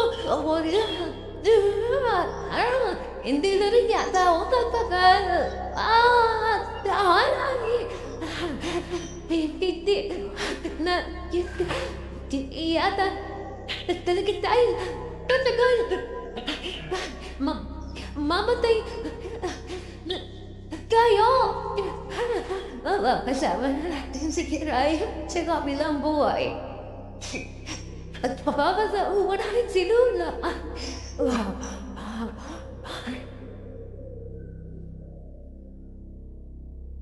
Kitang-kita ko na ang paghihirap ni Darcy at nararamdaman. At ganoon na rin ako. Napaiyak na lang ako at napapikit ng mariin. Parang inaalog ang mga laman loob ko at wala na akong lakas para lumaban. Kataka-taka na yung itim na usok na yon ay ganoon ang ginagawa sa aking sistema. Wala itong pisikal na katawan pero napakasakit nitong umatake.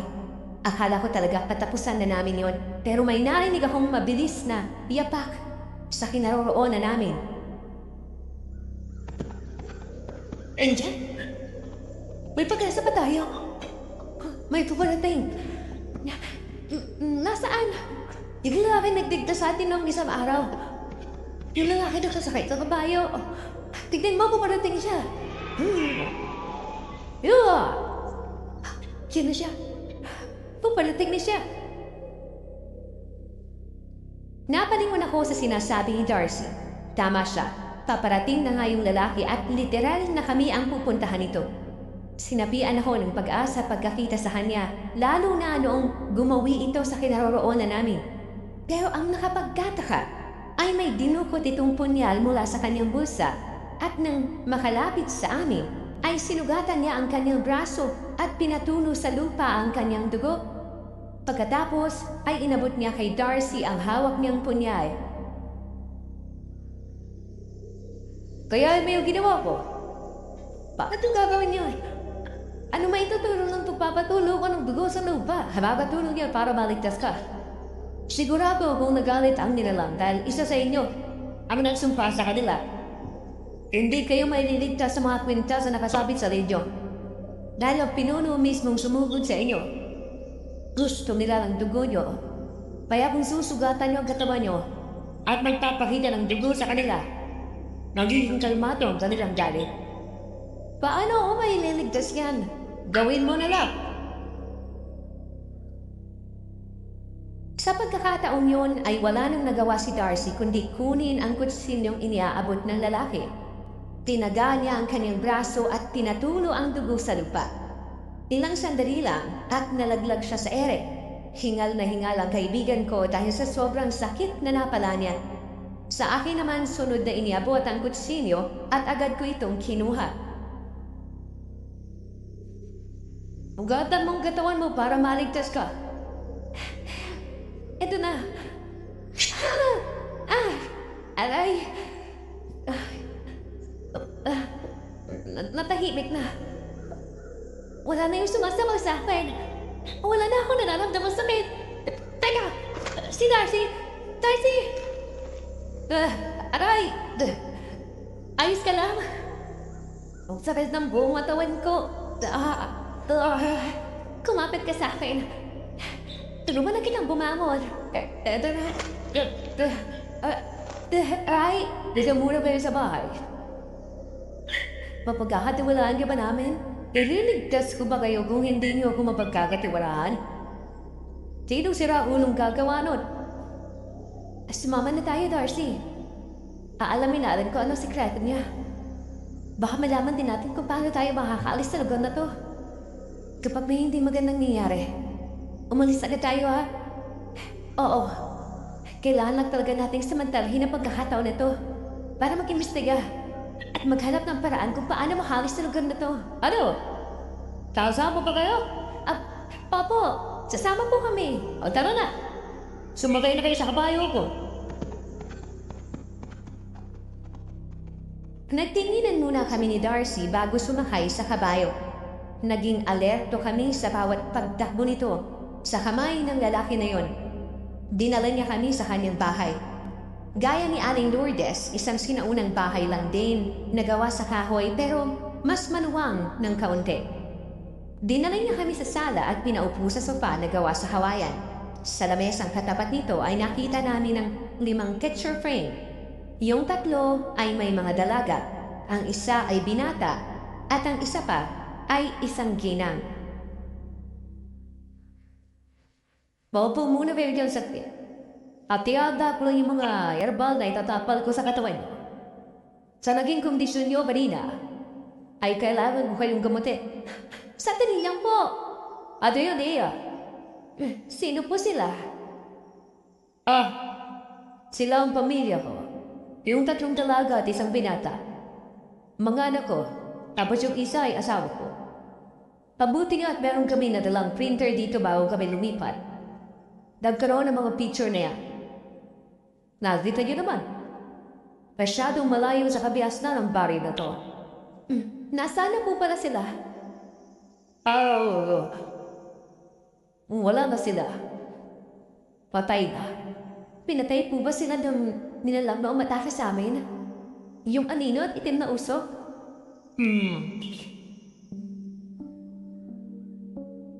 Hindi agad nakasagot yung lalaki. Umupo ito sa isang tumba-tumbang upuan kaharap ng inuupuan naming sofa. Nagpakawala ito ng malalim na buntong hininga. Ganun ang asawa ko, Agalay siya ng buhay para sa mga anak niya at sa mga taga rito sa parke. Ang panganay ko, yung lalaki, siya naman ang unang sumumpa sa mga nilalang na yun sa lugar na ito. Yung tatlo kong dalaga, naiwala ang mga kwintas nila at sunod-sunod silang namatay.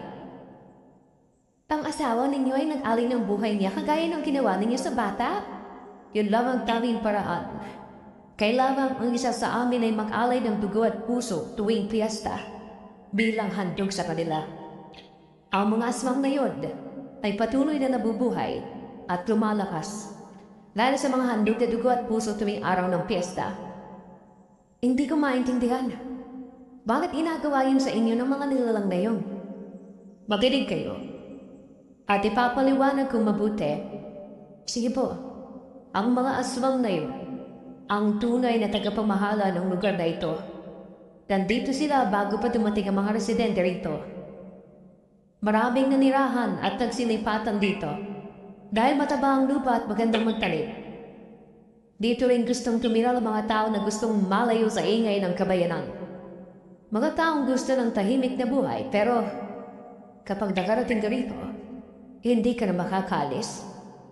Natuklasan nga po namin yon dahil parang nawawala ang daan palabas. Tuso ang mga aswang na yun sa totoo lang. Babantay sila sa mga daan at minamanipula ang isip ng mga taong nagtatangkang tumakas o umalis sa lugar na ito. Inililigaw nila ang mga ito para hindi na sila makaalis pa. At habang buhay na nilang maging alipin, paraan nila yon para hindi maubusan ng supply ng mga dugo at puso para patuloy silang mabuhay. May napapala pa ba ang mga tao dito sa pang-aalipin nila?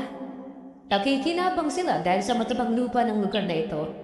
Isa pa, naniniwala ang mga tao rito na kaya patuloy silang nanalagana sa mga pananimay dahil binabantayan at pinalalago ito ng mga swak. Ang iba rito ay parang normal na lang ang lahat. Wala na silang pakialam kung may namamatay sa harap nila o may mga taong iaalay sa aswang. Ang importante para sa kanila ay nabubuhay sila kahit alipin pa ng mga hindi nakikitang nilalang. Pero isa lang ang masasabi ko sa inyo. Lahat ng nakatira rito ay mga biktima. Manong, hindi po kaya masamang kinikwento niyo sa amin yan? Baka magalit ang mga aswang sa inyo. Kayo na lang kasi ang wala pang alam sa mga totoong nangyayari. At dapat niyo lang itong maalam. Dahil isa na rin kayo sa residente ng lugar na ito. Nag-aalala po ako. Baka ikapahamak ninyo ito. Ginawa ko lang kung anong makakabuti. Kung mamatay man ako, ilibingin na lang ako sa likod bahay kung nasa ng ating pamilya. Walang gabaong dito. Kaya isilig niyo na lang ako sa kung saan. Manong. O sige na. Puguha na ako ng mga herbal na itatapon sa ito. Magpahinga na muna kayo dyan. Sige po. Sa hindi malamang dahilan, pakiramdam ko ay hindi tama ang ikwento ng lalaki ang tungkol sa lugar na yon dahil parang may mangyayaring hindi maganda. At nang nagpapahinga na kami sa isa sa mga kwarto sa bahay niya, may narinig kami ni Darcy.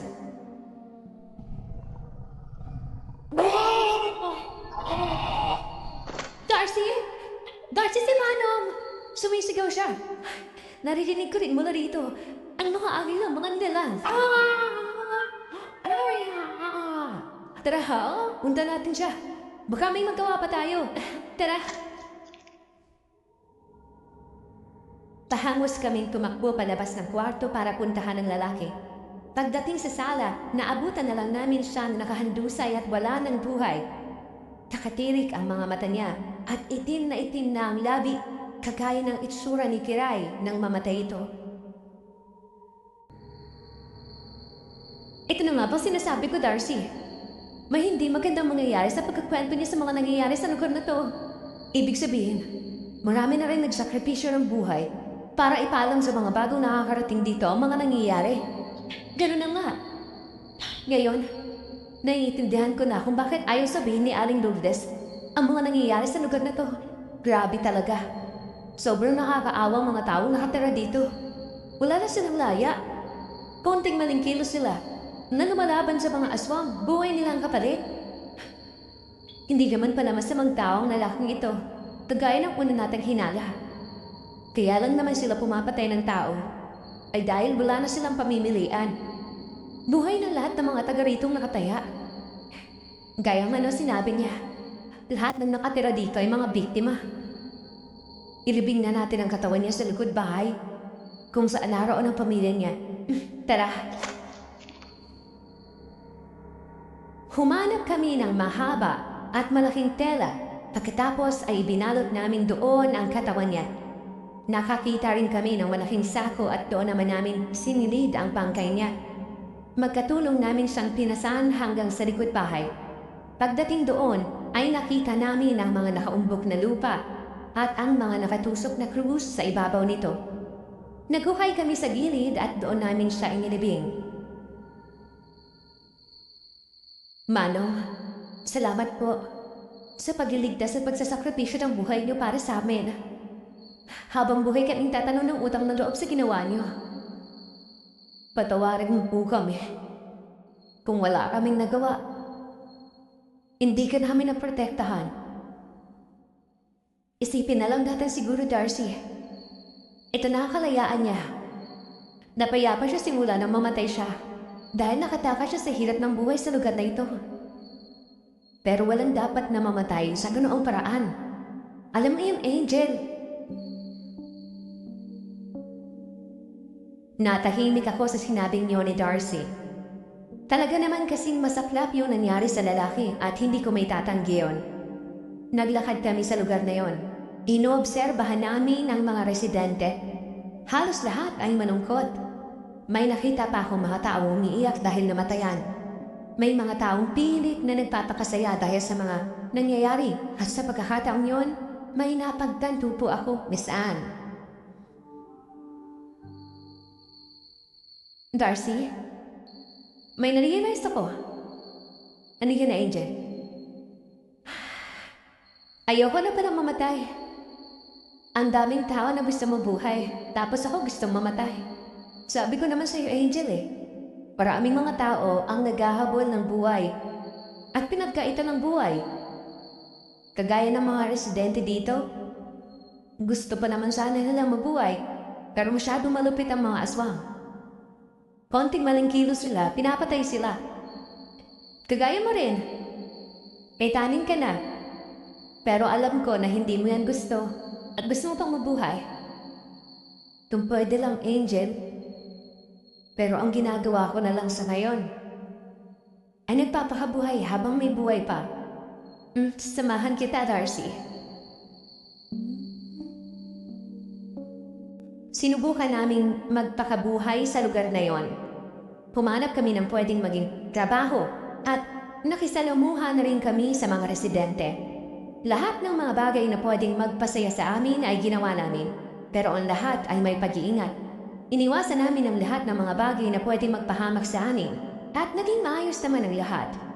Isang araw, nakasalubong namin yung matandang katulong ni Manong sa pag-aalay ng bata sa altar. Mataman ako nitong tinitigan at pagkatapos, may sinabi siyang hindi ko inaakala. Ikaw ang tagapagligtas ng lugar na ito, Iha. Ha?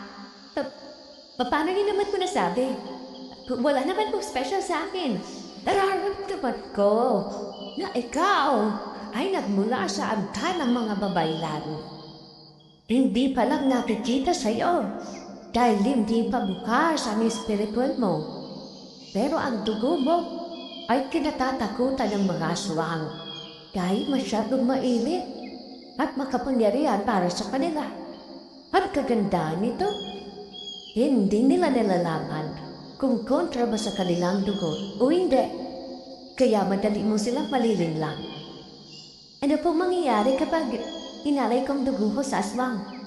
Mawawalan sila ng kakayanan maging anino at lalabas ang kanilang tunay na anyo. Sa ganong paraan, madali na silang mapapatay at malalabanan. Malalaman niyo rin na hindi naman talaga sila marami. Kakaunti lang sila na napaparami ang kanilang mga anino. Natutuwa ang aswang kapag may nag-aalay sa kanila kahit na hindi piyesta. Kaya sa ganung paraan ay madali mo silang magugoyo. Hindi po ba nagmamadman nga sila sa paligid natin? Baka narinig nila pinag-uusapan natin. Huwag kang mag-alala. Nawawala sa wisyo ang aswang kapag nakakakita ng dugo. Hindi ninyo po ito dapat sinasabi sa amin. Baka paharapin kayo pag kayo nangyayari kay Manong. Huwag kayong mag-alala. Walang magyayaring masama sa akin. Dahil may lahi ako ng albularyo at marami akong papunta sa loob ng sistema ko. Pero mas malakas ang sa babae lang, mas makapangyarihan ito. Kaya ikaw, Ika, ikaw na ang pag-asa ng baryong ito. Nagkataon lang na ngayon ka lang dumating.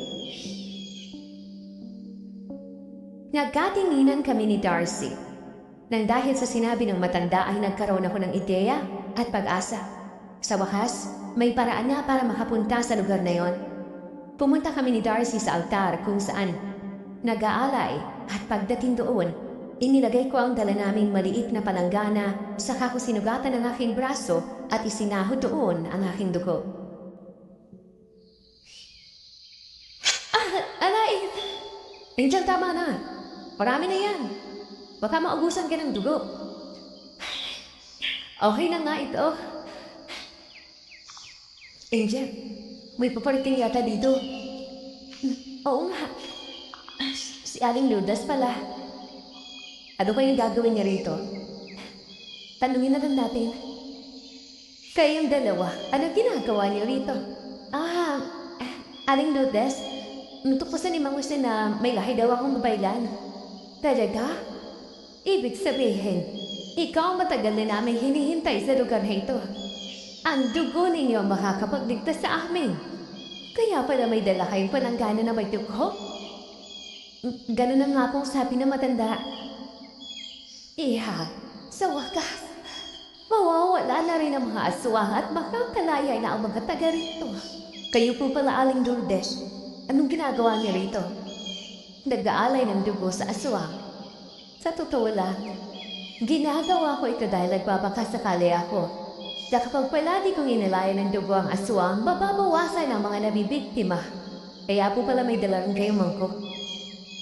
Pasensya na kung wala akong nagawa sa kaibigan niyo noon. Wala naman talagang magagawa kapag nabiktima na ng aswang dahil nawala ang kwintas. Ang tanging nakakaligtas lang sa kanila ay mga bagong dating na susuotan pala ng kwintas. Okay lang po. Nadala lang din kami ng emosyon. Kaya sinisika namin noon. Ang akala kasi namin ay may magagawa ka para mailigtas ang kaibigan namin. Wala na akong magagawa at sanay na rin akong makakita ng mga taong namamatay sa harap ko. Pagpasensyahan niyo na rin ako kung hindi ko masabi sa inyo kung anong meron sa lugar na ito. Okay lang po. Alam namin kapapahamak mo yun. Patay na ang asawa at mga anak ko. Namatay sila sa lugar na ito at ayaw ko pang mamatay. Dahil may naiwan pa akong anak sa kabayanan. Wala siyang alam sa nangyari sa amin. Sa akin, sa tatay niya, sa mga kapatid niya. Ang alam niya lang ay naghahanap ang tatay niya na mauupahang lupa at napatira kami sa liblib na lugar. Nag-aaral siya sa isang universidad at baka inisip niya na pinabayaan na namin siya. Dahil hindi na siya mapadalhan ng pera. Gusto ko na rin malaman kung ano nangyari sa kanya doon. Hindi niya kasi alam kung saan ang lugar na to. Dahil hindi pa siya nakakauwi dito. Tiya po pala. Nainudahan po namin kayo. Para makabawi ako, tutulong ako kung ano man. Ang bilis naman yata dumalab yung dugo ni Angel. Bilang panguntar sa mga aswang. May dala tayong asin dito, Darcy. Handa tayo. At sabi naman ng matanda, mga simpleng pangontar lang ang ginagamit sa mga aswang na iyan. Kapag napalabas na ang kanilang tunay na anyo, mukhang gumagana na. Maghanda kayo.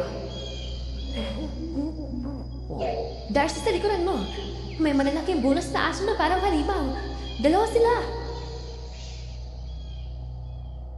Paglingon ni Darcy ay saktong sumugod sa kanya ang isang aswang at dinambahan siya. Tumibabaw ito sa kanya at pagkatapos ay sinakal siya ng mahigpit. Napipigilan lang ng kaibigan ko ang katawan nito kaya hindi nito nakakagat ang kanyang leeg. Isinaboy ko ang asin pero mabilis ang aswang at agad na nakailag. Ang bilis niyang kumilos. Darcy! Meron din sa likod mo, Angel! Agad akong lumingon at akmang sasakmalin ang ako ng aswang. Mabilis si Aling Lourdes dahil agad niya itong hinampas ng hawak niyang kahoy. Lumipat ito sa kanya at siya naman ang dinambahan. Wala nang nagawang matanda nang natalo siya ng lakas ng aswang.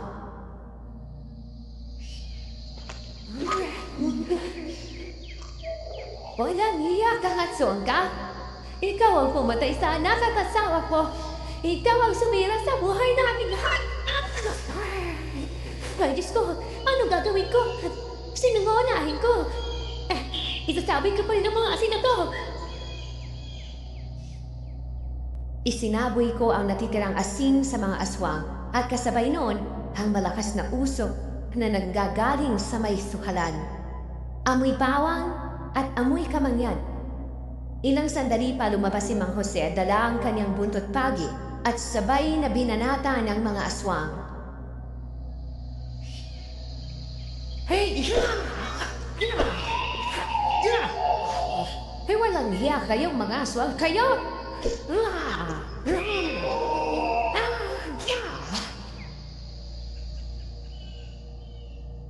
Napatay niya ang mga aswang. Doon na namin naramdaman ang kalayaan. Nakita na lang namin na napalukod si Aling Lourdes habang umiiyak. Diyos po, napatay din ang aswang. Salamat, Mang Jose. Alam ko lang napupuntahan ng mga batang ito ang altar dahil na rin sa mga sinabi ko. At alam niyo ba, ang higit nating dapat pasalamatan ay ang dalagang ito. Siya ang nagligtas sa buhay nating lahat. Tama siya nga. Iha, maraming salamat. Utang na loob namin ang buhay namin sa iyo. Maraming salamat. Hindi ko rin po inakala. Sobrang baba ng tingin ko sa sarili ko. At may kwenta pa rin pala ang buhay ko kahit matagal ko na itong gustong tapusin. Iha, lahat tayo ay may kwenta ang buhay. Kahit maraming mga problema at parang wala nang saysay ang lahat. At ikaw, ito ang papel mo. Sabi ko naman sa'yo, Angel, mahalaga ka. Hindi ko talaga inakala yun, Miss Anne. Ako pala ang makakapagligtas sa baryong yon. Simula nung araw na yon, wala na yung mga aswang. Nakaalis na rin ang mga taong matagal nang gustong umalis sa lugar na yon at si Aling Lourdes, nadalaw na niya ang anak niya. Nakauwi na rin kami ni Darcy. Pag-uwi namin, may nalaman kami. Patay na pala ang pamilya ni Kiray. Nahulog ang sinasakyan nila sa bangin at matagal bago na-recover ang mga bangkay dahil naanod ng tubig. Nakita pa ang mga ito ng isang matanda sa isang ilog. Nalaman namin na meron din palang Dolores 1 sa kabilang baryo at dito pala dapat pupunta ang pamilya ni Kiray. Sa pagkakataong yon, naisip ko na hindi pala nag-iisang nawala si Kiray. Kasama pala niya ang pamilya niya. Ako naman, nagsimulang magkaroon ng saysay ang buhay ko. Nagpa-therapy ako at sa kabila ng mga nangyayari sa mga magulang ko, mas pinili ko pa rin na magpakatatag at hindi magpa-apekto sa kanila. Makalipas ang ilang buwan, naisipan naming dalawin si Kiray sa punto diyan. Next month, ipapalipat na natin si Kiray sa libingan ng mga pamilya niya para magkakasama na sila. Kaya nga, para di na siya nag-iiso dyan. Kiray, miss na kita. Miss na miss ka na namin. Pero alam ko, kasama mo na ang pamilya mo. Hindi mo na sila kailangang hanapin at wala na kayong nararamdamang lungkot at hirap dyan. Sayang. Ikaw pa naman sana una magkakongratulate sa akin. Uy, kamusta na pala yung pagpapagamot? Hindi raw malignant yung tumura ka sa ulo. So malaki ang chance sa gumaling. Basta tuloy-tuloy yung pagpapagamot. Uy, salamat sa Diyos. Hindi mo na kailangang isipin yung taning mo dahil buhay na buhay ka. Tama ka nga. Dapat sinubukan ko ulit magpatingin sa doktor. Sabi ko naman sa iyo eh. Congrats din. At ang laki ng improvement mo. Masayahin ka na ngayon. At palagi ka nang nakaniti. Tama ka rin, Darcy. Huwag mawala ng pag-asa. At simula nang maligtas kayong Dolores Uno, doon ko na-realize na mahalaga pa rin pala ako. Sabi ko naman sa iyo eh, habang buhay, may pag-asa.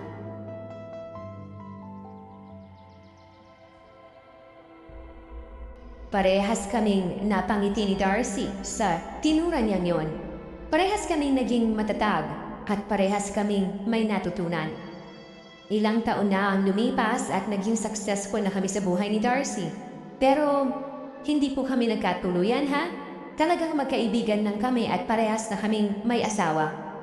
Yung lahi ko sa pagkababailan, pakiramdam ko unti-unti na siyang lumalabas dahil nakakabasa ako ng aura ng tao at nagkakaroon din ako ng mga premonition kapag may namamatay. Pero ginagamit ko yun ng tama sa pagtulong sa iba at sa mabubuting bagay.